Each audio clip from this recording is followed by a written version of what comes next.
Let's begin with what Donald Trump has been doing. Donald Trump has been fulfilling his promises, however bizarre they may be, one after the other. In the latest, the US president has signed an executive order to dismantle the Department of Education, fulfilling a campaign pledge and a long-cherished goal of some of the conservatives. He accused the department of breathtaking failures and vowed to return the money that it has power over to individual states. Essentially, education will be under state control. He also said that his administration would move to cut parts of the department that remain within legal boundaries. However, as is the case with his other orders, this one is likely to face legal challenges as well. Now, as Donald Trump relentlessly continues to crack down on those who protested on American college and university campuses, the deportation action has struck Indians as well. Indian National and Georgetown University postdoctoral fellow Badr Khan Suri had been arrested over allegations of spreading anti-Semitism and his ties with Hamas. Badr was arrested by federal agents outside his Virginia home on Monday night after being informed that his visa was revoked. Badr is in fact awaiting an immigration court date as well. However, a federal court has now halted his deportation. Badr, who is living in the US on a student visa, is married to an American citizen who was born in Gaza. His wife, Mafizi Saleh, and Badr met in Jamia Millia Islamia University in New Delhi. Mafizi's father, essentially Badr's father-in-law, is a political advisor to Hamas.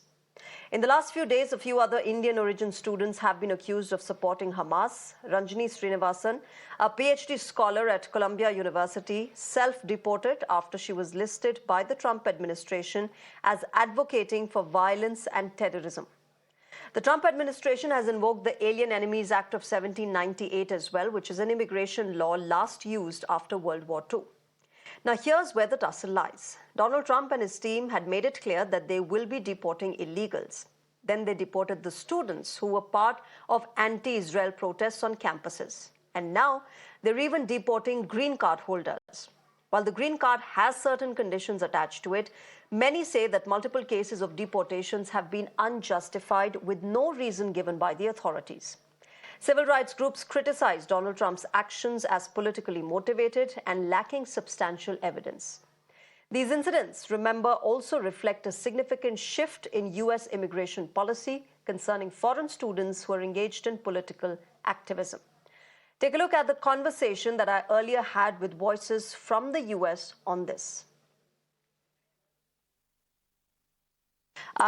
There's a line of cases that have come to the fore with Donald Trump's administration saying that because these students were protesting against Israel and they were supporting Hamas is why they are being deported. But, simultaneously, there are also other cases where deportations have happened or people have been detained without giving any reason. What do you make of that?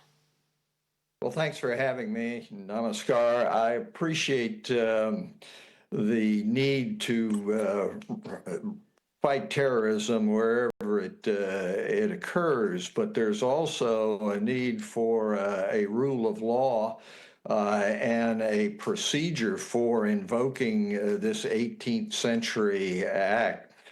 During World War II, in fact, this Alien Enemies Act was used, but only after hearings as to what the evidence was. So the approach of the administration, the Trump administration, seems to be, basically shoot first and ask questions later. While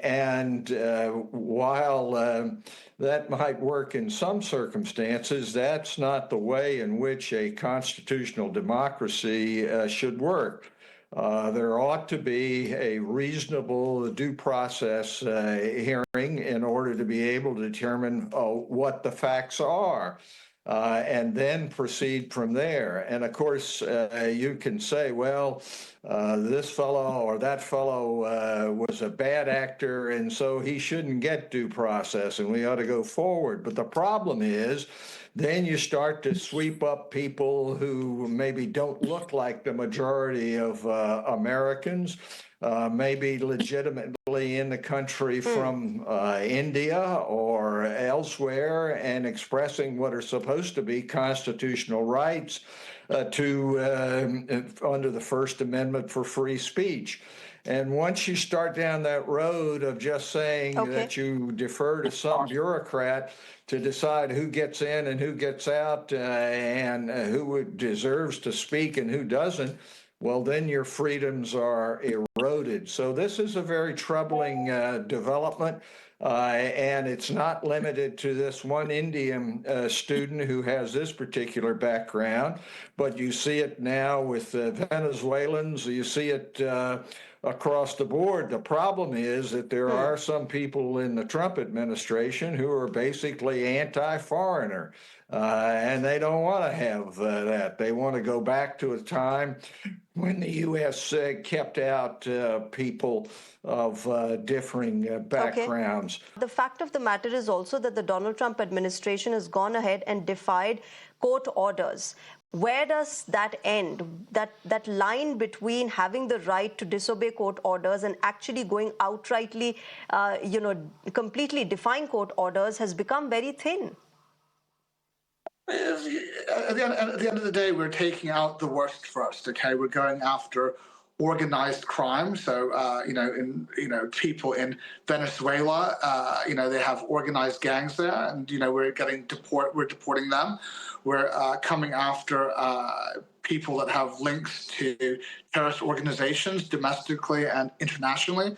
And I think it's very important to point out that during September 11th, a lot of the terrorists there were on student visas as well. So it's irrelevant if they're on a student visa or a green card holder. If we can find out who these people are and really investigate that and make America a safer place, I think that should be a good thing. And all Americans, it should be a bipartisan thing. Why fight for gang members, organized crime, and organized terror groups? Now, there's a big difference between terrorists, known people that have links to terrorism and freedom of speech. So let's not get those two confused. And the majority of people that are here on student visas are here to study and here to contribute for the greater good.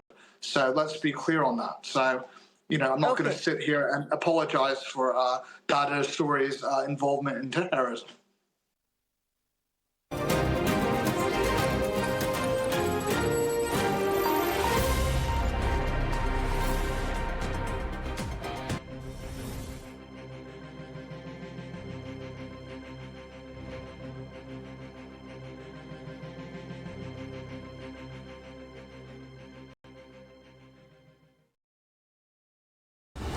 In association with Motorola Razr 50 Ultra with Google Gemini.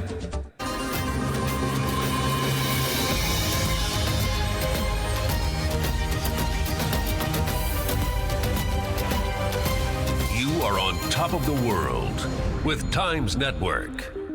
And you're watching Mirror Now.